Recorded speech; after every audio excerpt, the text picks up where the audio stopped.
Tem coisas na faculdade de medicina que a gente até tenta entender rápido, mas a gente não consegue. Algumas coisas são muito contraintuitivas para a gente rapidamente saber exatamente o que ela significa.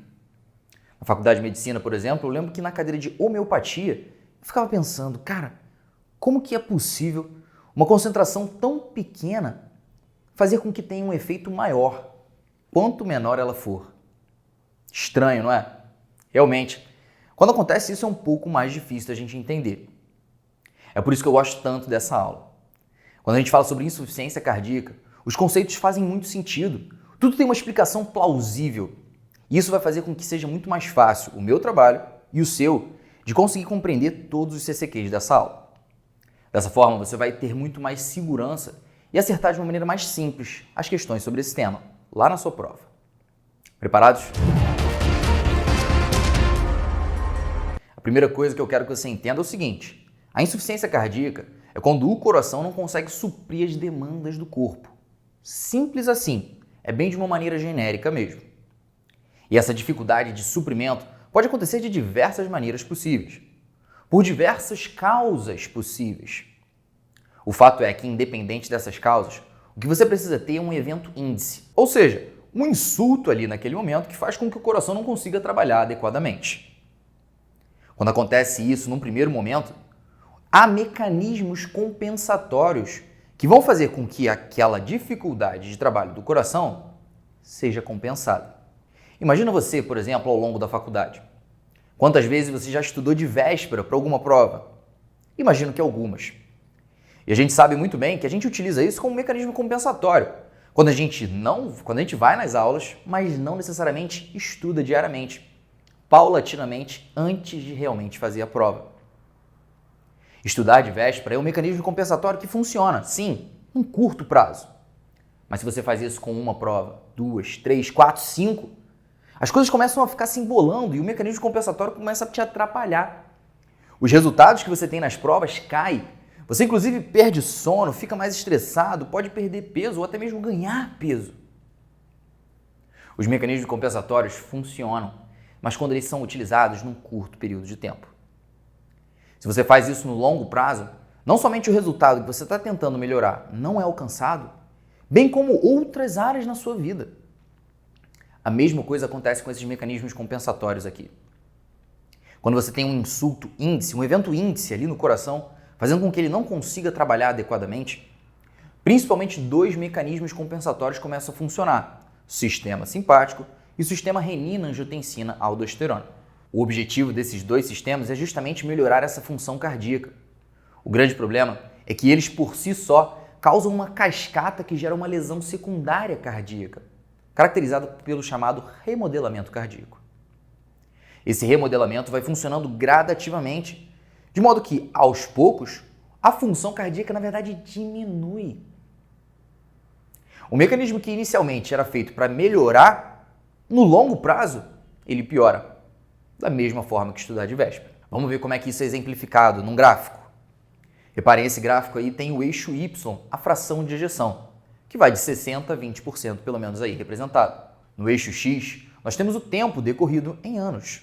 E nós conseguimos ver que lá em cima, no início desse gráfico, nós temos uma foto de um corte transversal do coração, que demonstra não somente a espessura do miocárdio, mas também o diâmetro total dele.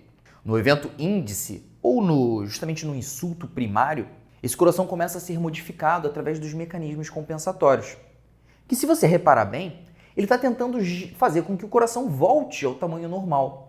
Só que o problema é que o dano secundário, a lesão secundária, faz com que esse coração fique um pouco maior. E ao longo do tempo, esse paciente não somente vai diminuindo a fração de ejeção, bem como vai ficando sintomático. Existem algumas etiologias que podem fazer com que esse mecanismo fisiopatológico aconteça. Mas independente de qual seja, o que você precisa ver é o seguinte: uma perda de função como bomba, por defeito, seja ele estrutural ou funcional. E o mecanismo que está mais diretamente relacionado, e que é importante que você compreenda aqui, preto no branco, para compreender lá na frente como que é feito o tratamento, é o sistema renina-angiotensina-aldosterona. Fernando, coloca na tela aí, por favor. Se vocês repararem bem, a ativação do SRA, que eu vou chamar assim a partir de agora para facilitar o sistema renina-angiotensina-aldosterona, ele é feito a partir de um insulto. Ou melhor, de uma hipoperfusão tecidual que é representada, reconhecida pelos rins. Nesse momento, eles passam a produzir um pouco mais de renina, que transforma o angiotensinogênio, produzido pelo fígado, em angiotensina 1. Essa angiotensina 1, por sua vez, é convertida a angiotensina 2 através da ECA, enzima conversora de angiotensina, que é produzida pelo endotélio pulmonar. Agora, a angiotensina 2 ela pode ativamente se ligar aos receptores AT1 e AT2, por exemplo, fazendo vasoconstrição. Isso aumenta a resistência vascular periférica e, por conseguinte, aumenta a pressão novamente. Além disso, ela aumenta diretamente a reabsorção renal de sódio e água, mas estimula a produção de aldosterona, que também tem como função essa reabsorção de sódio e água. Ou seja, esse mecanismo compensatório faz, em última análise, uma vasoconstrição e um aumento da volemia, para que aquela hipoperfusão ou hipotensão reconhecida pelos rins não seja mais presente. E até aí tudo bem, né? Só que lembra daquele asterisco. Isso também gera remodelamento cardíaco.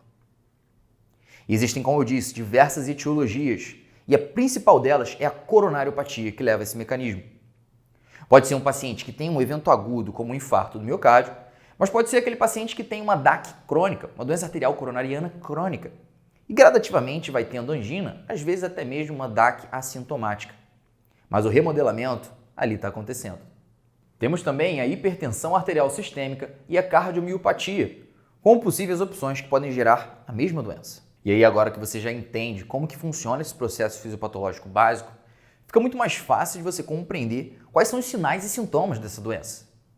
Como eu te disse no início dessa aula, os sintomas, essa aula toda, na verdade, ela faz muito sentido. Tenta entender realmente os conceitos, que você vai ter muito mais facilidade de compreender os CCQs e de aplicá-los quando você estiver sozinho. Para você fazer o diagnóstico dessa condição clínica, é evidente que exames complementares podem auxiliar, mas ele é eminentemente clínico. Você vai utilizar um critério chamado de critério de Framingham, que possui praticamente somente sinais e sintomas clínicos para que você consiga realmente fechar esse diagnóstico. O que eu quero que você compreenda é o seguinte: apesar da gente pensar, insuficiência cardíaca tem uma diminuição da fração de ejeção, certo? Sim, por enquanto pensa assim, ok? Mais pra frente eu vou te mostrar que tem alguns detalhes um pouquinho diferentes. Mas sim, pensa na insuficiência cardíaca como uma dificuldade do coração de suprir a demanda pelo corpo. O grande problema é que geralmente os sintomas estão relacionados não à dificuldade de fluxo anterógrado, mas sim o aumento de congestão retrógrada. Se essa congestão for do lado esquerdo, no ventrículo esquerdo, o que vai acontecer é que esse paciente vai ter congestão para o sistema pulmonar. Afinal, quem leva sangue para o coração esquerdo é justamente as veias pulmonares. Por outro lado, se você tiver uma congestão do lado direito, o que acontece é uma congestão sistêmica. Porque quem está levando sangue lá para o coração direito é justamente as veias cavas, por exemplo. Portanto, dependendo do tipo de manifestação clínica, você consegue suspeitar qual que é o coração que está sendo acometido, direito ou esquerdo. Se você tiver congestão pulmonar, os sintomas serão predominantemente pulmonares: tosse, dispneia, ortopneia, derrame pleural. Mas se o paciente tiver congestão sistêmica, aí os sintomas são extravasamento de líquido para o terceiro espaço, mas de uma maneira sistêmica. Vai predominar edema de membros inferiores de uma maneira bilateral e simétrica, geralmente. Ascite, até mesmo turgência jugular patológica. E você pode objetivar esses critérios através dos critérios de Framingham. Fernando, coloca na tela aí, por favor. Existem os critérios maiores e os critérios menores de Framingham.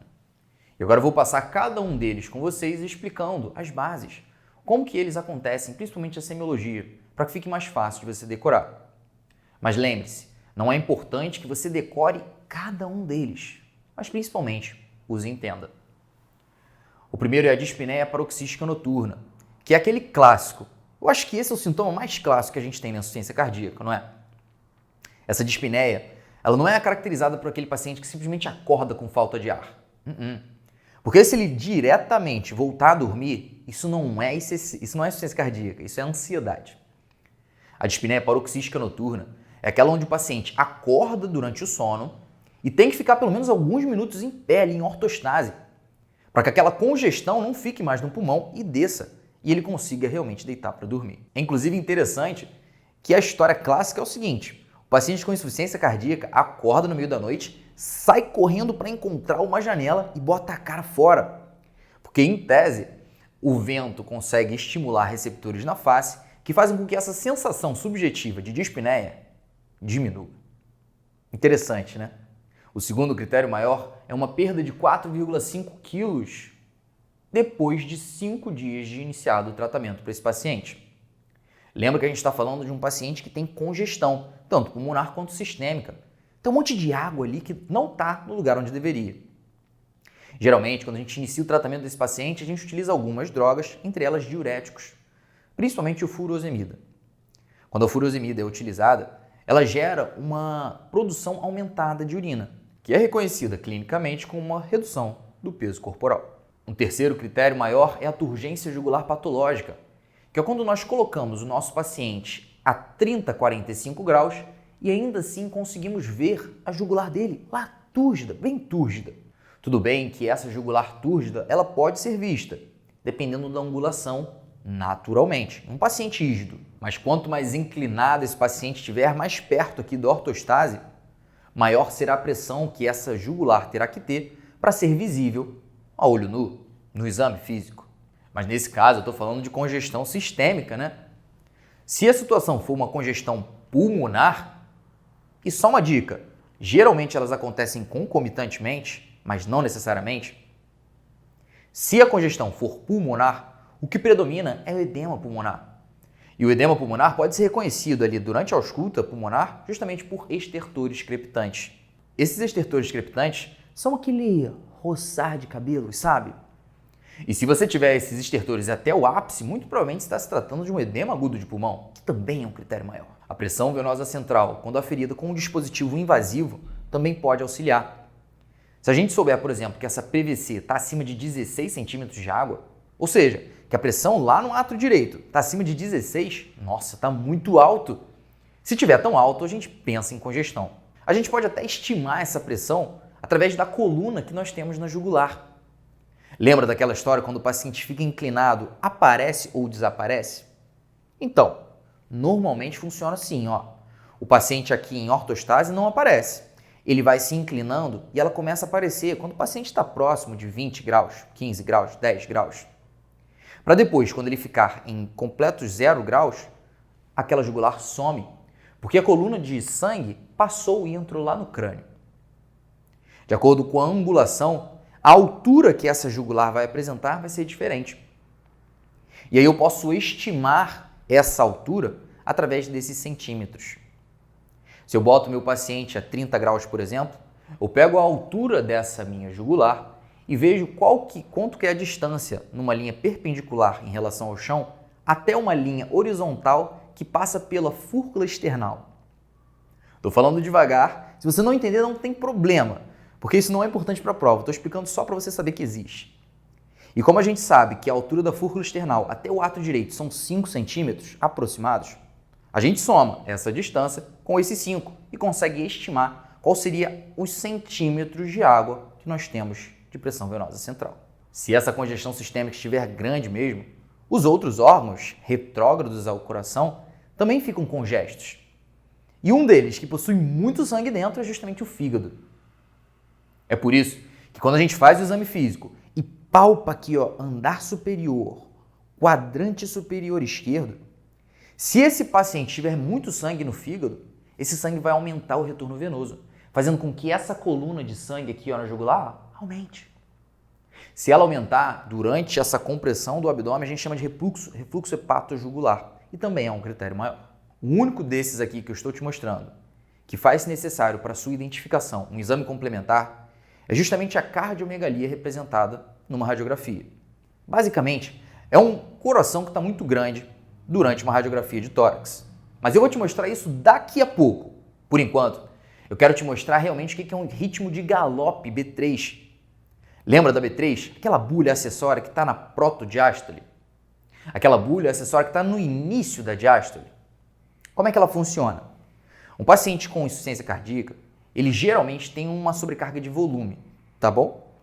Essa sobrecarga de volume que está ali no ventrículo, ela acontece no final da diástole. Porque ele até se contrai fortemente, tentando ejetar o máximo de sangue possível. Só que o problema é que ainda fica, ainda sobra. Lembra? É uma fração de ejeção reduzida.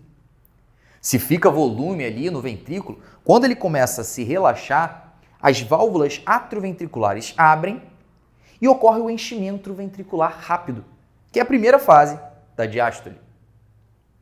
Nessa primeira fase da diástole, quando você tem esse enchimento ventricular rápido, esse sangue que veio do átrio e bate no ventrículo que está cheio de sangue. Isso faz com que haja um fluxo turbilionar, gerando a B3. Ou seja, a gente tem B3 quando tem sobrecarga de volume, que é uma coisa muito comum no paciente com insuficiência cardíaca. E agora nós vamos partir para os critérios menores, que são mais simples. Entre eles, temos a tosse noturna, o edema de tornozelos bilateral, o edema de membros inferiores bilateralmente, uma dispneia aos esforços, uma hepatomegalia por congestão, uma capacidade vital reduzida a 1/3 do normal e até mesmo um ataque cardíaco, acima de 120 batimentos por minuto.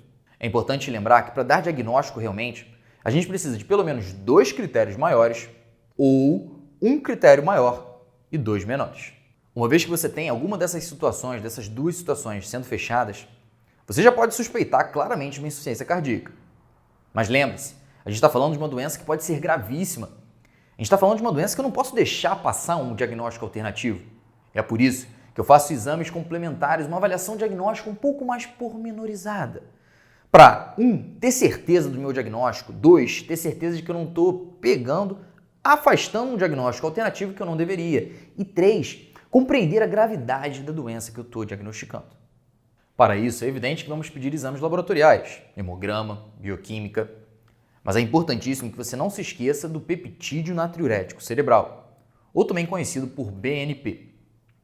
Esse peptídeo natriurético cerebral tem esse nome porque foi descoberto em cérebros de porcos. A gente até tem no nosso cérebro, mas em pequena quantidade. Ele é muito mais concentrado dentro dos nossos ventrículos e secretado realmente na nossa circulação quando os próprios ventrículos têm um aumento de pressão, um aumento da pré-carga, um aumento da carga que tem ali. Se você tiver um aumento da pressão ventricular, há uma liberação dessa substância e a gente consegue ter como limite, como fator de corte, 100 para o BNP ou 500 para o pró-BNP. Mas lembre-se, há uma variação gigantesca de laboratório, de método e até mesmo de idade. Quando o paciente vai ficando um pouco mais velho, esse limite, esse valor de corte aí tem que aumentar também. Então não se preocupe muito em decorar os valores exatos. Lembre-se somente de entender que se tiver bem alto, tipo assim, 1000, cara, muito provavelmente esse paciente está com BNP aumentado. O eletrocardiograma costuma ser um exame que vai estar disponível para você, inclusive no seu enunciado. Ele pode até te auxiliar se ele demonstrar algum sinal de sobrecarga atrial ou ventricular, principalmente falando de ventrículo esquerdo. Não vou passar aqui muitos detalhes de como a gente identifica esses sinais, porque não é tão importante assim. Mas saiba somente que se a onda P estiver muito larga ou muito alta, a gente pensa em sobrecarga atrial. Muito larga, a gente pensa em sobrecarga atrial esquerda e muito alta em sobrecarga atrial direita. O índice de Morris também é um sinal de sobrecarga atrial esquerda. E quando a gente fala em sobrecarga ventricular, lembra daqueles critérios? Cornell, Sokolov-Lyon, score de Home-Hill-Chestes? Sim, são vários. Mas na prática, o que você precisa saber para a sua prova? Não precisa decorar todos esses critérios, não. O que você precisa saber é o seguinte, geralmente, para o paciente ter sobrecarga ventricular, a amplitude, a altura do QRS, mais especificamente na onda R, está aumentada nas derivações esquerdas. Lembra lá das derivações precordiais V5, V6? Então, se elas estiverem muito grandes, pense em sobrecarga ventricular. Essa é a dica. E tudo bem que o eletrocardiograma até pode te ajudar, mas a radiografia te ajuda inclusive a afastar diagnósticos alternativos. É inclusive por ela que você consegue descobrir um dos critérios maiores, lá dos critérios de Framingham. Lembra qual é? Cardiomegalia na radiografia. Olha como é que ela é avaliada. Se você olhar essa foto, você consegue ver que a foto lá esquerda, a radiografia esquerda, apresenta um coração de tamanho normal. Na radiografia do meio, o que nós conseguimos ver é uma representação esquemática das câmaras cardíacas. Enquanto na da esquerda, o que temos é realmente um coração claramente aumentado. Tudo bem que na sua prova nem sempre o coração vai estar tão claramente aumentado assim, mas sabe como é que é a estratégia para você conseguir identificar se ele está aumentado ou não? É simples. O que você vai precisar fazer é calcular o índice cardiotorácico, que deve estar menor que a metade, menor que 0,5. O índice cardiotorácico ele é mensurado pelo diâmetro aqui, transversal do coração sob o diâmetro transversal do tórax, dos dois hemitórax. Se ele for menor que a metade, ele é normal. Se você não quiser fazer conta, tudo que você precisa fazer é pegar o coração e botar aqui dentro da sua mão. E aí você tenta encaixar ele dentro de um hemitórax ou outro. Se ele couber, pronto, é normal. Faz o seguinte, Fernando, bota na tela de novo. Faz essa estratégia aí. Vocês claramente vão descobrir, sem fazer conta, que o coração da esquerda é o coração normal e o coração da direita é aquele que está aumentado. O ecocardiograma transtorácico também é um exame que é muito utilizado por dois motivos. Primeiro, você consegue descobrir a função ventricular, saber se aquele paciente está ejetando ou não, saber se aquele paciente tem uma fração de ejeção alta ou não. E o outro motivo é que a gente faz uma avaliação valvar. A gente tem que lembrar que pelo mecanismo fisiopatológico dessa doença, o coração vai se desregulando anatomicamente mesmo. De modo que as próprias válvulas podem ficar, por exemplo, insuficientes. Uma insuficiência mitral e tricúspide, muito comum nessa doença. E é claro que todos esses exames, se estiverem muito alterados, a gente vai ficar pensando, nossa, se trata de um paciente mais grave. Mas tem pelo menos dois marcadores que são marcadores clássicos de mau prognóstico. São eles, o BNP, já falei com vocês, já comentei que o BNP é produzido quando nós temos um aumento dessa sobrecarga lá no ventrículo. E, portanto, se ele estiver muito alto, a gente imagina que essa sobrecarga também está muito alta.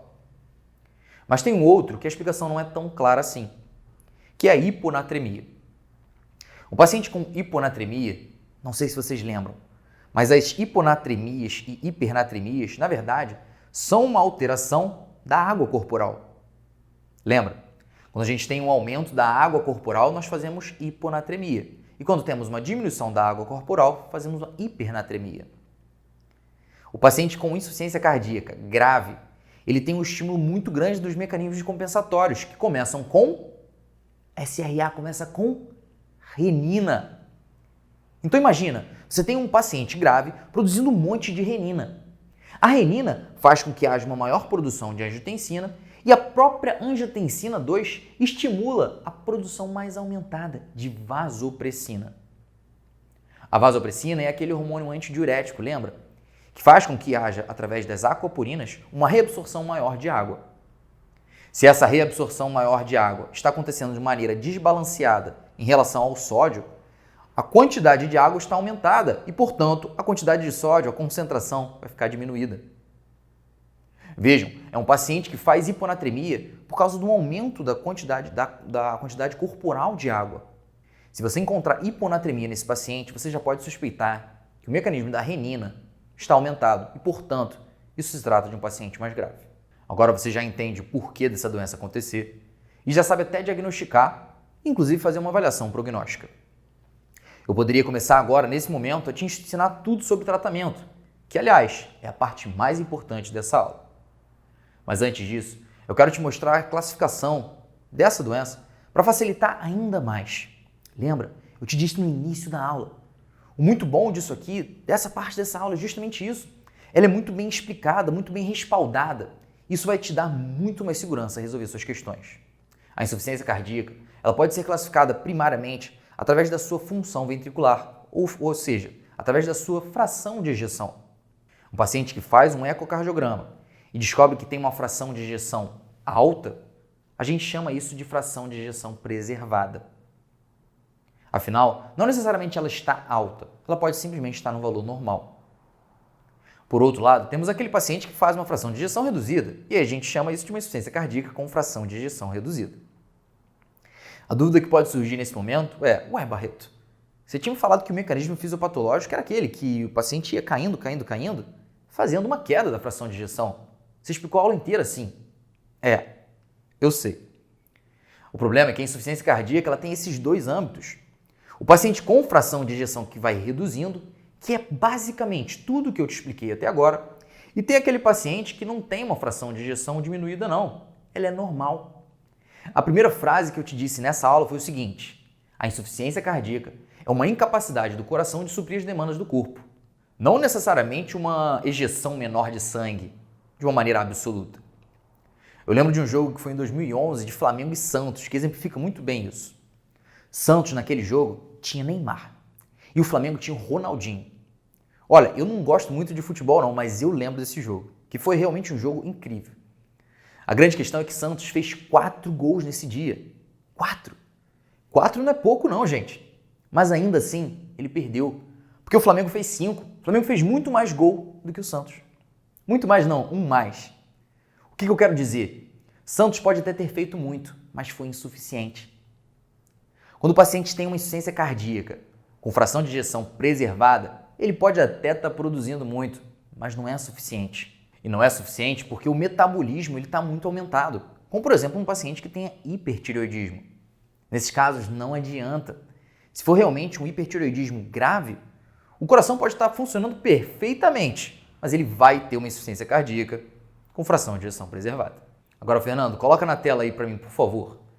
Vamos ver a diferença entre a insuficiência cardíaca com fração de ejeção reduzida, ICFER, e a insuficiência cardíaca com fração de ejeção preservada, ICFEP. Acompanhem comigo a segunda linha, na verdade, da ICFER. Se vocês prestarem bastante atenção, nesse caso, nós temos uma dificuldade de fazer o débito cardíaco, portanto, chamamos isso de uma insuficiência cardíaca sistólica. A sobrecarga, nesse caso, é de volume.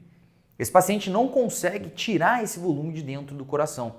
E é por isso, inclusive, lembra da fase de enchimento ventricular rápido, que ele tem aquela B3, por causa do volume que esse paciente tem ali guardado. E ele até tenta se livrar desse volume, mas é difícil.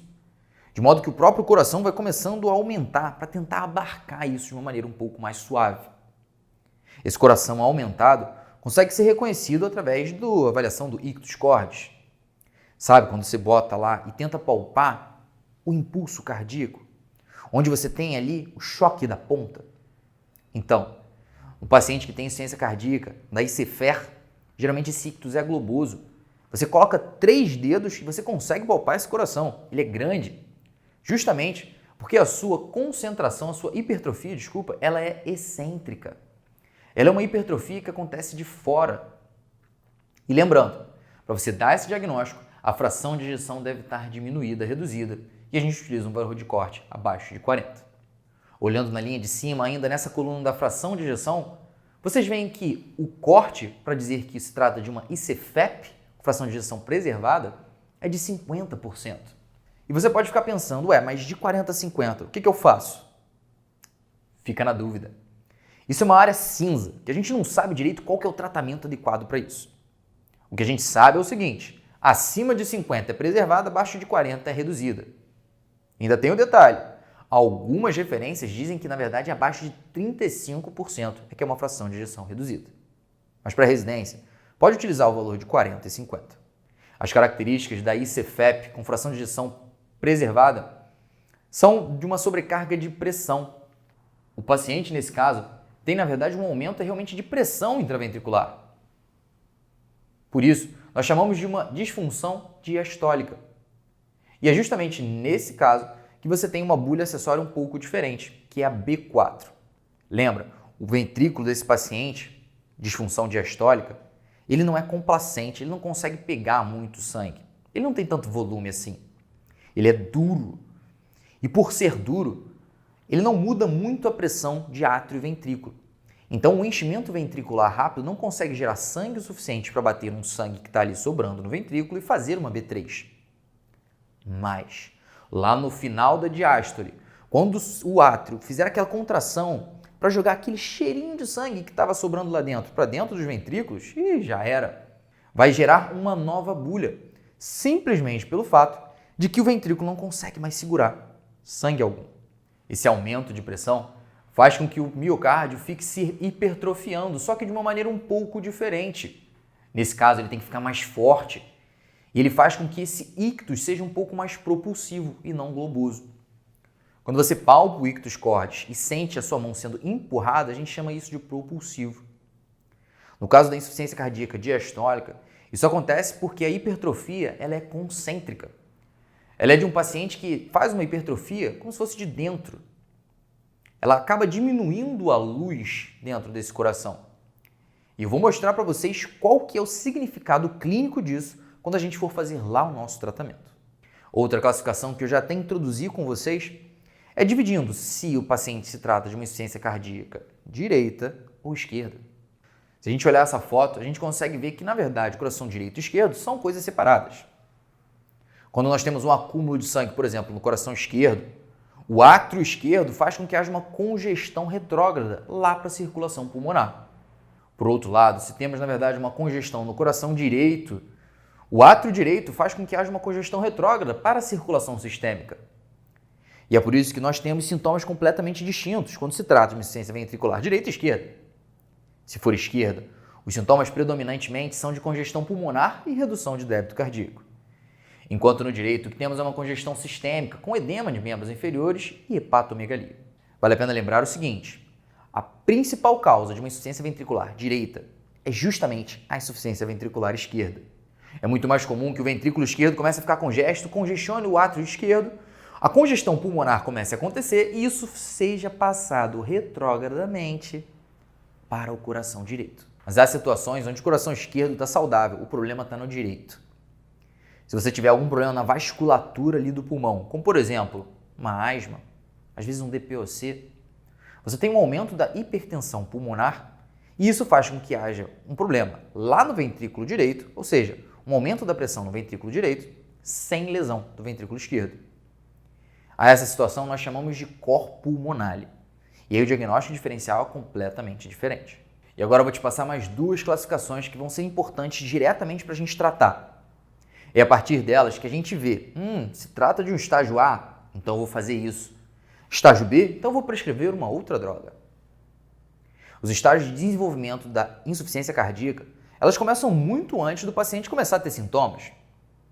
Lembram daquele gráfico onde eu mostrei para vocês que teve um insulto índice e aí o paciente começou a fazer mecanismo compensatório que gerou lesão secundária através do remodelamento cardíaco? Aí, esse paciente já tem uma insuficiência cardíaca, só que ela está em estágio de desenvolvimento inicial. Esse a gente chama de estágio de desenvolvimento A, que é quando o paciente tem apenas fatores de risco, hipertensão, diabetes, obesidade e sedentarismo. Se esse paciente passa a ter lesão estrutural, mas ainda não tem sintomas, chamamos de estágio B. C, reservamos para aqueles pacientes que começam a ter sintomas. E o estágio D é para aqueles que a gente, por algum motivo, não consegue tratar clinicamente. E aí, muito provavelmente, esse paciente vai ter que precisar de algum tipo de intervenção cirúrgica para melhorar seus sintomas. Paralelamente, a gente pode classificar ainda os próprios sintomas, para que a gente entenda um pouco mais minuciosamente o grau de gravidade deles.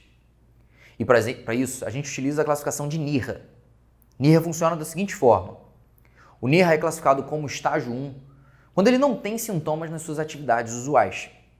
É aquele paciente que até tem sintoma, mas somente em atividades vigorosas. É quando ele sobe vários lances de escada, é quando ele corre, é quando ele vai fazer algum exercício vigoroso mesmo.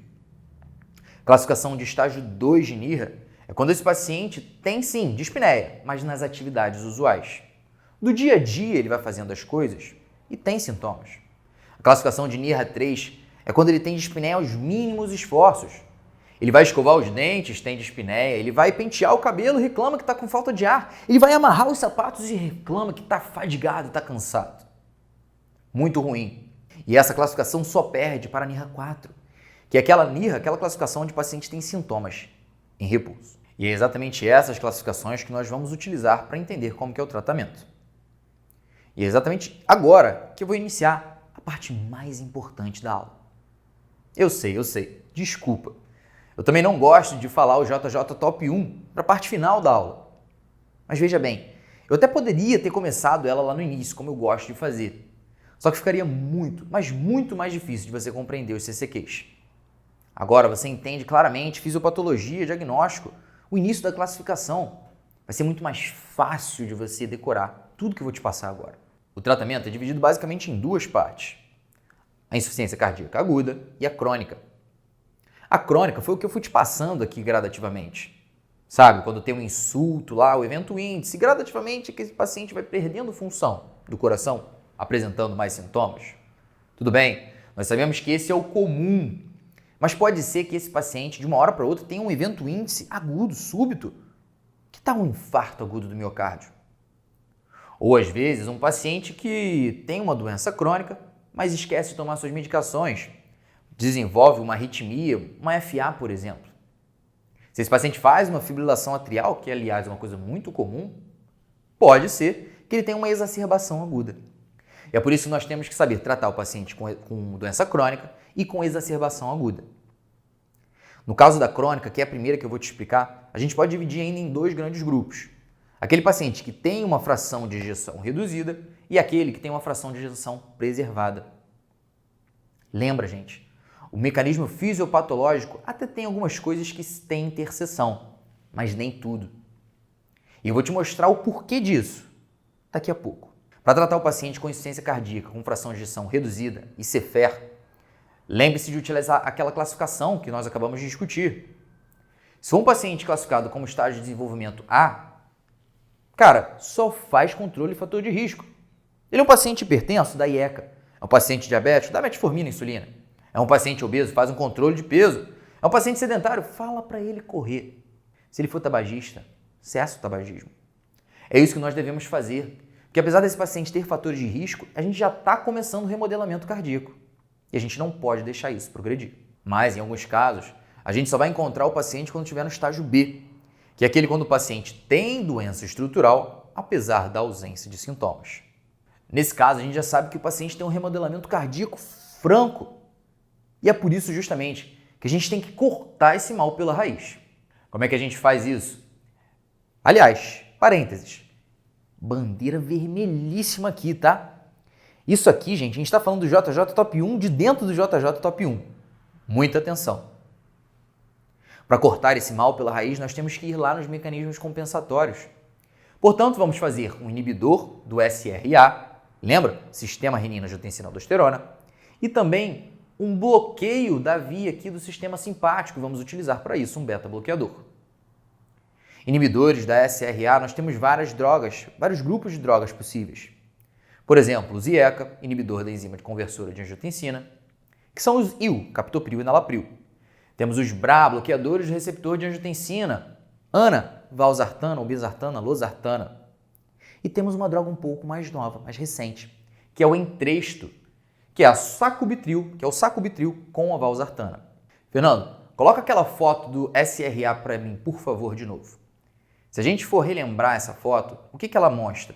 Se a gente for imaginar, por exemplo, que é um paciente que está utilizando IECA ou BRA, o que vai acontecer? No caso do IECA, ele vai inibir a enzima conversora de angiotensina, não permitindo que a angiotensina 1 se transforme em angiotensina 2. Tudo bem que a angiotensina 1 tem a sua função, mas a angiotensina 2 é muito mais potente na vasoconstrição e aumento da reabsorção renal.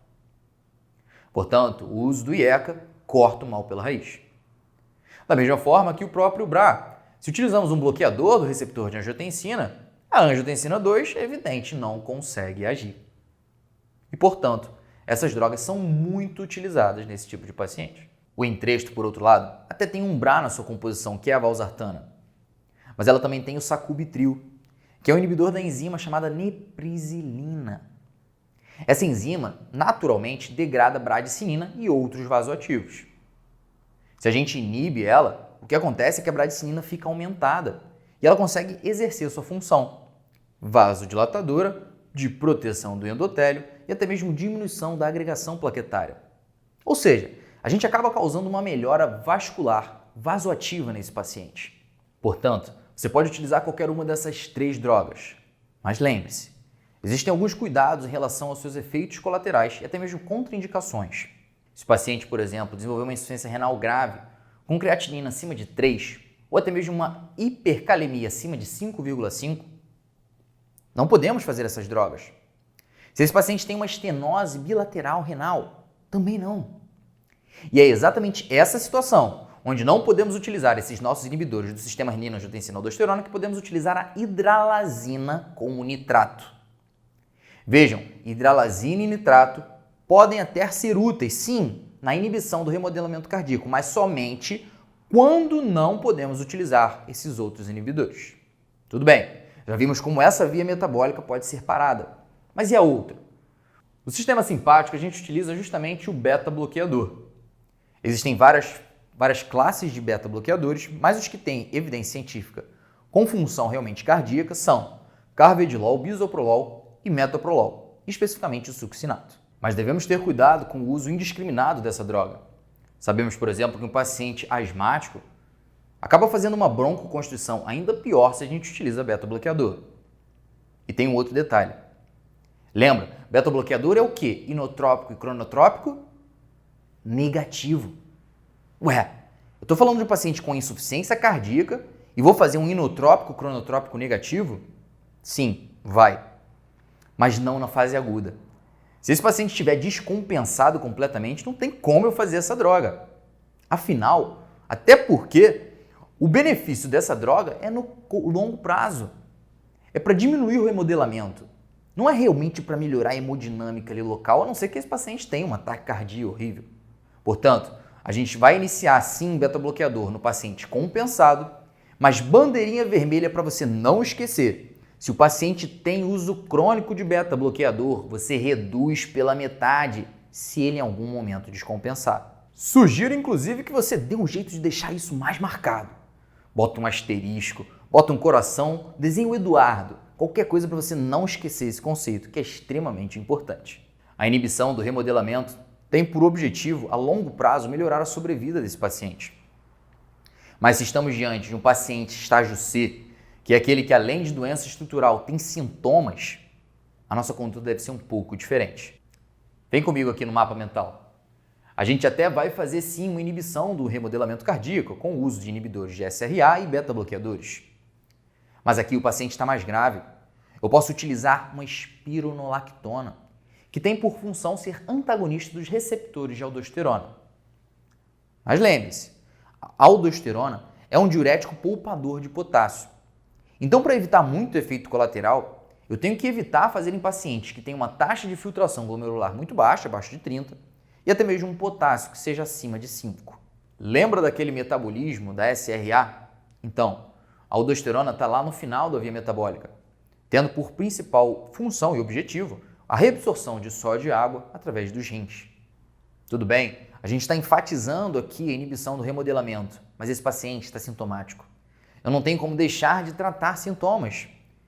E o ápice, o pilar desse tratamento, sem sombra de dúvidas, quase 100% das vezes é justamente um diurético. Mais especificamente a furosemida, quando esse paciente apresenta algum grau de congestão. Se esse paciente tiver um ritmo sinusal e uma frequência cardíaca acima de 70, ainda que esteja fazendo uso de beta-bloqueador otimizado, ou seja, aquele paciente está em dose alta completa de beta-bloqueador, ou não aguenta aumentar essa dose por causa dos efeitos colaterais, a gente pode adicionar também a ivabradina. Se o seu paciente tiver manutenção ainda dos sintomas, você pode adicionar os digitálicos. E o que você vai ver escrito na sua prova é especificamente a digoxina. Mas lembre-se, não é para todo mundo prescrever digitálico, porque ele não altera a sobrevida. E ele pode fazer também uma impregnação digitálica, que pode ser vista e reconhecida através de um eletrocardiograma. O eletro você vai ver o seguinte, um infradesnivelamento de ST numa morfologia como se fosse pá ou colher de pedreiro. Vocês veem que é uma morfologia realmente como se tivesse uma pazinha, sabe? Essa morfologia pode ser vista de uma maneira difusa, tá? Não tem uma derivação específica. É completamente todo o eletrocardiograma. Agora, se você fez isso tudo e seu paciente continua sem melhorar, aí ele tem sintomas que são refratários ao tratamento clínico. Primeiro, você vai classificar ele como grupo D e ele vai ser um candidato a terapias intervencionistas mais agressivas, como, por exemplo, um transplante cardíaco. E agora, só por causa da sua gigantesca importância para esse tema, eu vou repetir, para ter certeza que ficou claro para você. As drogas que aumentam a sobrevida, nesse caso de insuficiência cardíaca, são aquelas que agem literalmente no mecanismo compensatório. São elas IECA, BRA, Entresto, espironolactona, beta-bloqueador e também hidralazina mais nitrato. Lembre-se apenas que hidralazina mais nitrato deve ser feito somente quando a gente não pode fazer um inibidor do SRA, por causa de algum efeito colateral ou contraindicação presente nele. Quando a gente entra na parte de insuficiência cardíaca com fração de ejeção preservada e CFEP, muda tudo de figura. Porque se na ICFER a gente tem um passo a passo direitinho, baseado na classificação do estágio de desenvolvimento, na ICFEP a gente não tem. Na ICFER a gente sabe qual que é o mecanismo compensatório que a gente tem que atacar e cortar o mal pela raiz. Na ICFEP, a gente faz as mesmas drogas, só que os resultados dos estudos não mostram melhora da sobrevida. A mortalidade continua alta. É por isso que aqui na ICFEP o mais importante é você controlar as comorbidades. Lembra, gente, na ICFEP o mecanismo fisiopatológico pode até ter um pouquinho de interseção, mas ele é essencialmente diferente. Portanto, vamos fazer controle das comorbidades, como por exemplo hipertensão arterial sistêmica, fibrilação atrial, coronariopatia. E também temos outras estratégias baseadas nas suas sintomatologias. Podemos, por exemplo, utilizar diuréticos, furosemida, se ele tiver congestão, e tem alguns lugares que falam que você pode utilizar espironolactona se for um paciente de baixo risco para ter suas complicações. Ou seja, ter uma taxa de filtração glomerular ligeiramente alta e também não ter um potássio ali muito alto. Se esse for o caso, a gente pode tentar sugerir a espironolactona. Isso não é uma coisa tão fechada assim, mas fique ligado, porque se aparecer em alguma questão, não quero que você se assuste. Uma coisa importantíssima é que nós devemos evitar completamente os digitálicos, a não ser que seja um paciente, por exemplo, com uma fibrilação atrial, a gente está tentando controlar a frequência dele com outras drogas e não funciona. Ou seja, a exceção da exceção. Em tese, os digitálicos não auxiliam em nada na ICFEP e, portanto, não devem ser utilizados. O que ajuda mesmo é a gente otimizar o enchimento ventricular. Lembra quando a gente estava falando da classificação entre ICFEP e ICFER? E eu falei que na ICFER você tem sobrecarga de volume, na ICFEP você tem sobrecarga de pressão. Então, imagina o coração do paciente com ICFEP com uma hipertrofia concêntrica, com pouco espaço lá dentro. Se você tem pouco espaço lá dentro, cara, a probabilidade de você conseguir manejar esse paciente com alterações grandes de volume é muito perigoso. Você pode causar congestão em qualquer momento. Se você tira volume desse paciente, você pode gerar um choque. É perigoso. Portanto, tome muito, mas muito cuidado com o manejo dele. Os grandes pilares são justamente a redução da pressão arterial, porque dessa forma você reduz a pós-carga, reduz essa sobrecarga de pressão e, além disso, uma redução da frequência cardíaca. Porque se o paciente tiver um aumento dessa frequência cardíaca, o tempo de enchimento ventricular, o tempo da diástole diminui, muito mais proporcionalmente comparado com o tempo da sístole. Portanto, essas são as duas estratégias que a gente pode utilizar com carta na manga no paciente com ICFEP. E agora que já discutimos bastante tratamento crônico, eu quero falar para você como que a gente faz para tratar um paciente que chega caindo do céu, com seus sintomas que começaram há pouco tempo. No enunciado, o que você vai ver vai ser um paciente que não fez uma adesão medicamentosa muito boa, ou um paciente que fugiu no final de semana, no último feriado, e acabou comendo muito churrasco. O que acontece é que esse paciente, da noite para o dia, começa a apresentar aquela síndrome, utilizando os critérios de Framingham. Mas lembre-se, pode ser que ele nunca nem tivesse tido sintoma, e isso é mais comum com alterações cardiovasculares, como por exemplo o infarto, ou é um paciente que tinha sintoma crônico e apresentou uma exacerbação. Nesse caso, muito mais comum uma baixa adesão ao tratamento. Para você saber como nós vamos manejar esse paciente, a gente tem que fazer uma avaliação diagnóstica também, só que ela é um pouco diferente. Lembra, tudo bem que é um paciente com insuficiência cardíaca, que tem uma diminuição do fluxo anterógrado, mas muito mais sintomas de congestão. Eu quero que você pense justamente nesses dois amplos espectros aqui de manifestações clínicas.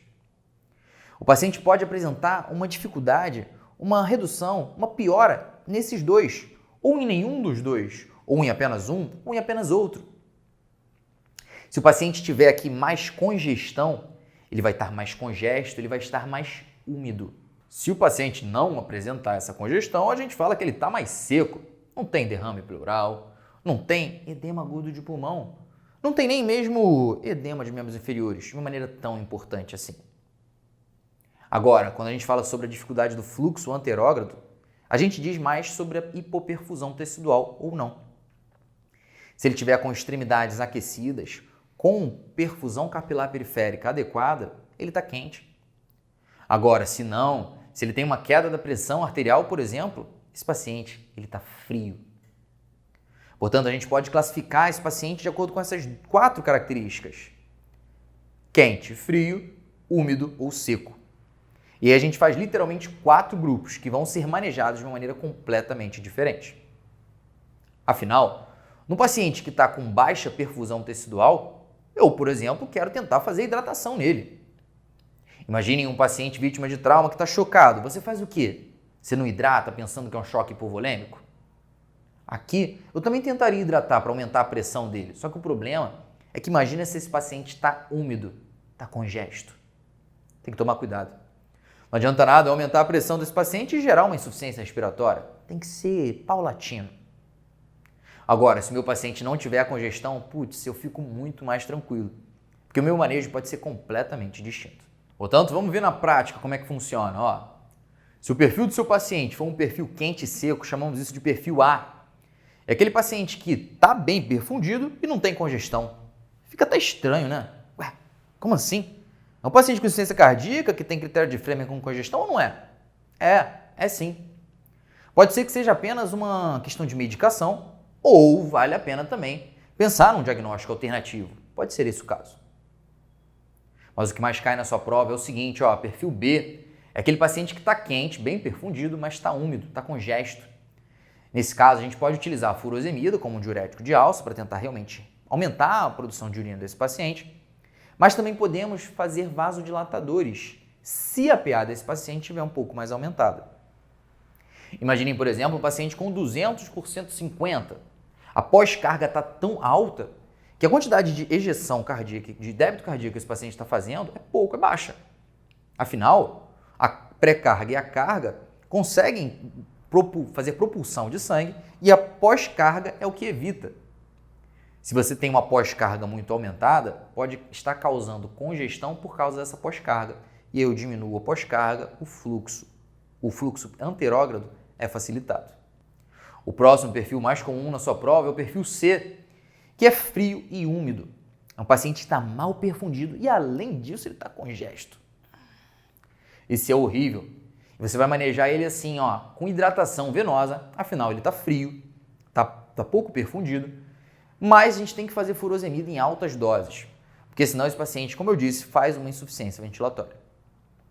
Além disso, se houver realmente um choque nesse paciente cardiocirculatório, a gente pode utilizar inotrópico, como por exemplo noradrenalina. E o quarto perfil que nós temos é o perfil D, daquele paciente que está frio, mal perfundido e seco, não tem uma congestão tão importante assim. Nesse caso, a gente pode fazer a hidratação venosa um pouco mais tranquilo, sem se preocupar tanto com a furosemida, sem se preocupar tanto com a congestão.